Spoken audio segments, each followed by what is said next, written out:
Listen carefully because what I'm about to tell you might completely change the way you approach your Iraqi dinar strategy. And if you miss even one detail, you might walk into a US bank and walk out more confused than before. So make sure you stay with me until the very end and hit that like button right now, so this important information reaches every IQD holder who needs clarity today. The conversation around whether US banks will exchange older 25,000 Iraqi dinar notes for new denominations or US dollars has exploded recently, and the confusion is spreading faster than the facts. So let's slow everything down and look at what's real, what's questionable, and what you should actually expect when stepping inside a financial institution. The first thing you need to understand is that banks in the United States are not unified under one policy when it comes to foreign currency exchanges. Each financial institution follows its own internal risk rules, verification capabilities, and compliance requirements. That means Bank A might tell you yes, they can accept IQD for verification, while Bank B will tell you absolutely not, and neither of them is technically wrong. This variation comes from one major factor: note authentication. Banks do not rely on quick visual checks. They depend heavily on third-party verification systems or centralized processing centers. These systems can serial numbers, check currency integrity, and ensure the notes are not counterfeit or outdated.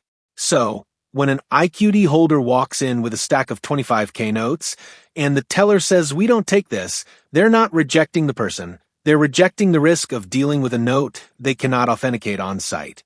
Another point many people overlook is that older Iraqi dinar notes, especially the ones printed after 2003, remain valid legal tender inside Iraq.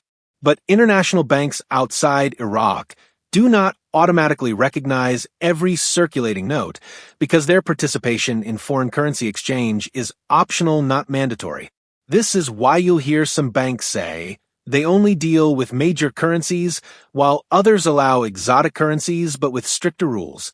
Recently, discussions about Iraq's modernization of its monetary system have caused many IQD holders to panic, thinking their 25K notes might become obsolete overnight, but that is not how currency transitions work.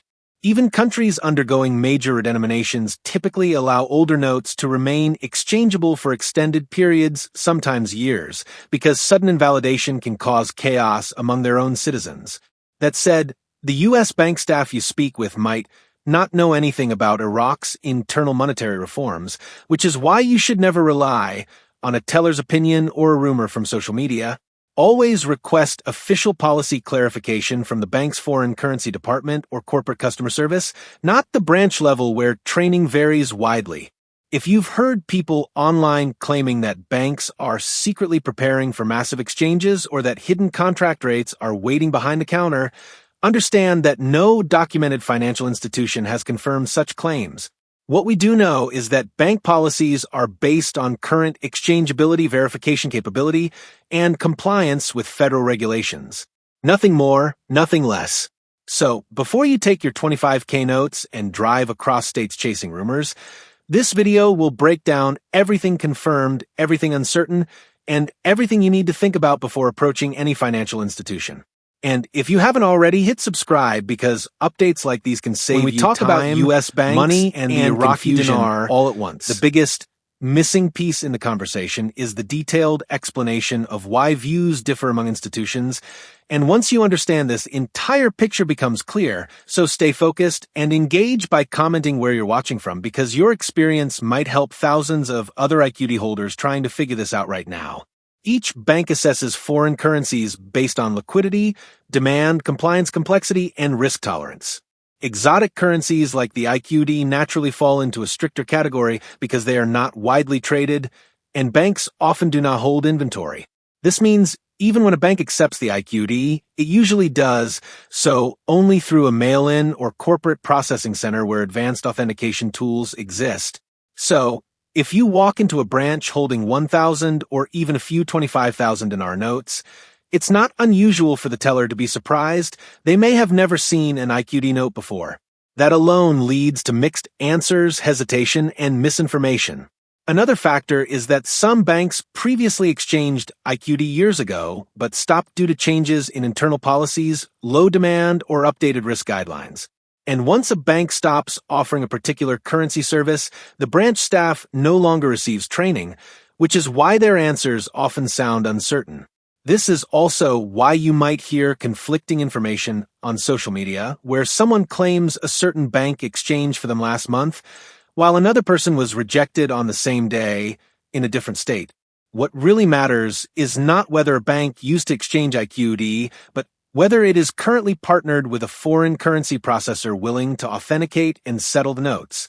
So, let's address the question everyone is asking. Can you take a 1K note or a 25K IQD note into a US bank and exchange it? The honest answer is, some banks might say yes, some might say no, and none are obligated to handle it until an internationally tradable exchange rate is recognized and supported by their processing partners. If Iraq updates its monetary structure, whether by redenomination, new note issuance, or modernization, it does not automatically force U.S. banks to update their systems on day one. Banks move according to compliance guidance, not global rumors. Still, Iraq's ongoing modernization efforts are important to understand because they show the country is actively reforming its financial system, upgrading banking infrastructure, and promoting digital payments. These steps can create long-term stability, but they do not guarantee overnight changes in the exchangeability of physical notes held abroad. The important takeaway for IQD holders is that nothing happens instantly. Every monetary reform goes through stages. Internal approval, public distribution, international recognition, banking system updates, and integration with foreign exchange networks. Social media often skips all these steps, jumping straight to unrealistic expectations. By grounding your understanding in real processes instead of rumors, you'll be better prepared to make informed decisions. That's why staying updated through trustworthy sources into the real-world steps IQD holders so keep watching because we're about to break down exactly how note verification rules shape your exchange experience. Smash that like button because you're clearly serious about understanding the facts, not the fantasies. The number one thing to prioritize is verifying what your specific bank's foreign currency policy is today, not last year, not what someone posted in a forum, but the current verified policy directly from the bank's corporate department. You can do this by calling the Foreign Currency Help Desk or the Corporate Customer Service line, which is listed on the bank's official website. When you call, avoid asking vague questions like, do you exchange the Iraqi dinar? And instead ask clearer process-based questions such as, do you send exotic currencies, including the Iraqi dinar, to a centralized verification center? Or what authentication process do you use for non-major currencies? This shifts the conversation from yes/no answers to real procedural clarity. The second step IQD holders often overlook is documenting everything. If a bank representative says they do accept IQD for verification, write down the date, the name of the representative, and any reference number they provide. This protects you from branch-level confusion. Another vital point is understanding that banks do not operate on speculation. They cannot tell you if or when the Iraqi dinar will increase in value, revalue, or become internationally tradable at a different rate. Their policies are based solely on the current state of the currency, and anything beyond that enters the realm of speculation, which banks avoid entirely. That means whenever you hear internet channels claiming that banks are preparing special rooms, tiered rates, secret contracts, or locked-in exchange windows, take it with caution, because such claims have never been supported by official documentation from any major financial institution. Meanwhile, Iraq's monetary reforms continue at their own pace, focusing on technology, banking modernization, and structural economic stability, all of which can influence the long-term value and exchangeability of the currency, but do not guarantee sudden changes. If you're an IQD holder, the best thing you can do today is stay educated, stay realistic, and stay connected to the facts rather than rumors. That means tracking official announcements from the Central Bank of Iraq, following verified financial news, and keeping communication lines open with your bank. The more informed you are, the better decisions you can make. And remember, holding the currency doesn't guarantee profit, but staying informed guarantees you won't fall for misinformation. So, as we wrap up, keep your notes secure, verify everything directly from reliable sources, and never rely solely on online speculation.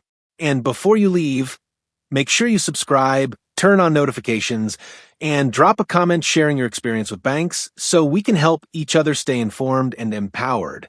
Your engagement not only strengthens our community, but ensures more people receive accurate updates instead of misleading rumors.